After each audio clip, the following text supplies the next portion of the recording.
teman-teman, kita masih ngomongin tentang gangguan lambung ya, asam lambung.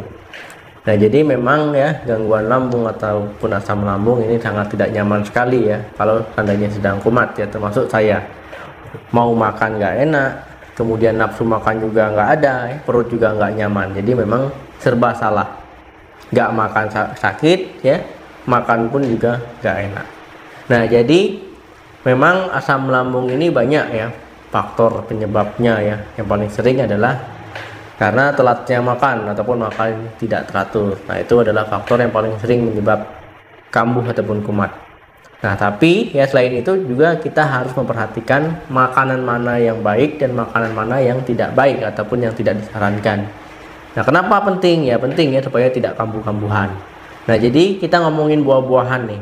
Jadi pada video kali ini kita akan membahas buah yang baik ataupun yang disarankan dan buah yang kurang baik ataupun tidak disarankan untuk penderita asam lambung. Jadi teman-teman simak video ini sampai habis ya supaya tidak kambuh-kambuhan lagi. Jadi ada beberapa buah yang baik ataupun disarankan untuk penderita asam lambung. Yang pertama itu adalah pepaya. Nah, jadi siapa ya di sini yang tidak tahu pepaya? Ya pasti tahu ya. Mungkin di tempat teman-teman namanya berbeda, beraneka ragam ya, tapi buah ini disarankan ataupun baik untuk penderita asam lambung. Kenapa buah pepaya ini bagus ataupun disarankan? Ya karena buah pepaya ini mengandung enzim papain. Enzim ini dia sangat bagus sekali ya. Kenapa? Karena enzim ini dia berasal dari getah buah pepaya. Nah, enzim ini berfungsi ya untuk pada sistem pencernaan ya, untuk membantu proses pencernaan dan membantu menguraikan makanan menjadi lebih mudah. Gampangnya seperti itu. Nah, kemudian tentu ya buah pepaya ini banyak mengandung vitamin ataupun mineral yang dibutuhkan oleh tubuh. Nah, jadi ketika teman-teman memang sedang asam lambungnya kumat, ya boleh makan buah pepaya. Ataupun yang sedang tidak kumat hanya sekedar ingin makan buah pepaya untuk mendapatkan manfaat sehatnya, ya mengapa tidak ya, ini disarankan. Kemudian selain tekstur buah pepaya yang lembut ya, kemudian juga manfaatnya tadi, memang buah ini ya ketika teman-teman asam lambungnya sedang kambuh ataupun perutnya sedang tidak nyaman ya, ini membantu proses pemulihan ya, pemulihan gangguan lambung teman-teman. Nah, ini ya mau dibikin buah potong silakan ataupun mau dimakan buah panjang itu silakan ya, tapi jangan juga makannya terlalu berlebihan, nanti malah sakit perut ya kepanjangan. Yang kedua, buah apel. Mungkin teman-teman sudah sering ya mendengar buah apel itu bagus untuk penderita MAH. Nah, memang buah apel ini ya sudah tidak asing lagi, memang bagus ya. Kenapa? Ya karena selain dia tinggi serat, kemudian juga mengandung kalsium, kalium, dan magnesium ya, ketiga zat ini sangat membantu terhadap proses penyembuhan lambung teman-teman. Nah, kemudian walaupun buah ini bagus, teman-teman harus hati-hati. Ada buah apel yang harus dihindari. Nah, apel hijau ya biasanya rasanya sedikit asam. Kalau seandainya teman-teman makan yang asam-asam, tentu malah nanti jadi tambah kumat ya, ataupun tambah tidak nyaman. Jadilah pilih apel yang matang dan yang warnanya merah. Jadi biar nggak asem ya. Jadi dapat manfaatnya, dapat sehatnya. Yang ketiga, buah pisang. Nah, jadi buah pisang ini juga bagus untuk penderita MAH ya. Nah, jadi buah pisang ini bisa membantu teman-teman untuk menetralkan asam lambung. Nah, buah pisang ini ya karena teksturnya yang lembut ya, otomatis juga gampang dicerna oleh perut ya, oleh lambung teman-teman.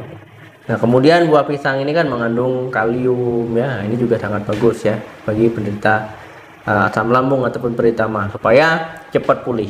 Pisang ya, yang pilihlah yang matang, kemudian pilih yang memang rasanya manis ya, jangan pisang yang masih setengah matang kelat gitu ya, rasanya asam itu ya, jangan ya, pilihlah yang matang, mau apa aja boleh.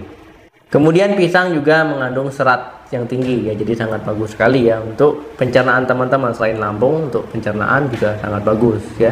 Kemudian ketika teman-teman makan pisang ya kan dikunyah dulu ya, dikunyah itu kan ditelan sampai ke kerongkongan. Ini juga dia bisa mengurangi iritasi ya di esofagus, tenggorokan ya, dari naiknya asam lambung. Nah, jadi teman-teman bisa coba pisang ya. Yang keempat, buah melon. Nah, jadi buah melon ini kaya akan magnesium. Nah, teman-teman pernah beli antacid ya, obat yang sering dijual di apotek untuk gangguan MAH ya. Nah, jadi kandungan antasid itu ada magnesiumnya. Nah, jadi melon ini juga mengandung ataupun kaya akan magnesium. Jadi memang bagus ya ketika teman-teman ada mah makan melon. Nah, supaya cepat pulih ya, untuk membantu pemulihan lambung teman-teman. Yang kelima, kelapa. Jadi yang saya maksud adalah air kelapa. Jadi air kelapa ini sangat bagus ya ketika teman-teman mengkonsumsinya. Nah, kenapa seperti itu? Karena dia bisa menenangkan sistem pencernaan, dia juga bisa menghambat peradangan pada lambung. Nah, jadi ini memang cocok sekali ya ketika teman-teman ada sakit mah. Nah, kemudian kalau seandainya mengkonsumsi kelapa ya, tapi jangan aneh-aneh. Kebanyakan kan orang minum air kelapa ditambah sirup, ditambah gula, ataupun ditambah yang lain ya. Jadi efektivitasnya ya jadi nggak karu-karuan ya, malah nanti sekali minum malah sakit perut. Nah, jadi minumnya ya memang yang murni ya, yang benar-benar masih orisinil. Nah, tadi buah-buahan yang baik ataupun yang disarankan untuk orang yang ada sakit mah. Nah, ini adalah buah-buahan yang kurang baik ataupun tidak disarankan ya bagi penderita mah. Nah, diantaranya yang pertama adalah buah-buahan golongan jeruk. Nah, jadi golongan jeruk ini memang tidak disarankan ya, ataupun kurang baik.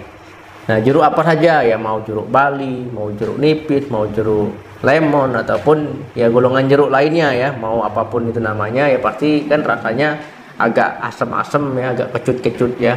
Nah, itu juga nggak boleh. Kenapa? Itu memang vitaminnya ada, memang dibutuhkan oleh tubuh, tapi kalau teman-teman punya sakit mah itu dihindari dulu ataupun dibatasi lah ya. Apalagi kalau memang teman-teman kalau makan jeruk langsung kumat ya, berarti nggak boleh. Tapi kalau masih toleransi, masih bisa ya, harus dibatasi, takutnya nanti kebanyakan juga jadi kumat.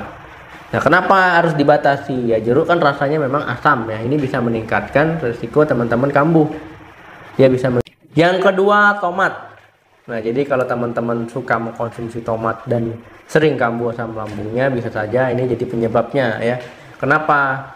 Ya karena tomat itu memang sifatnya asam ya. Jadi memang harus dibatasi ya, supaya tidak kambuh-kambuhan. Bukan nggak boleh, harus dibatasi. Kecuali memang teman-teman kalau habis makan tomat langsung kambuh ya, berarti nggak boleh.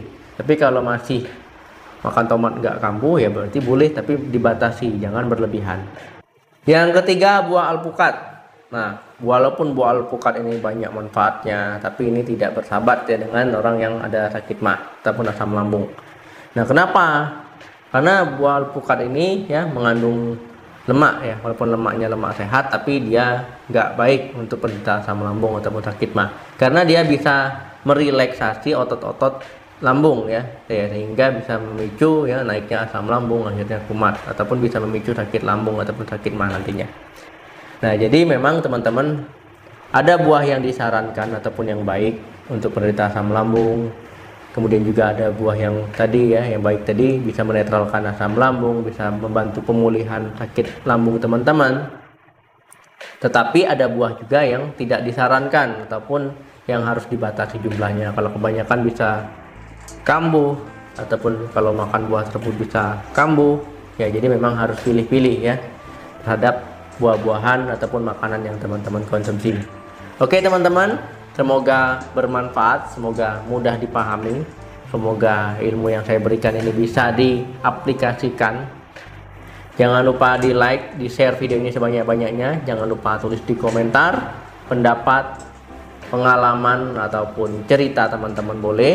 Sampai ketemu lagi di video saya selanjutnya. Salam sehat, sampai jumpa.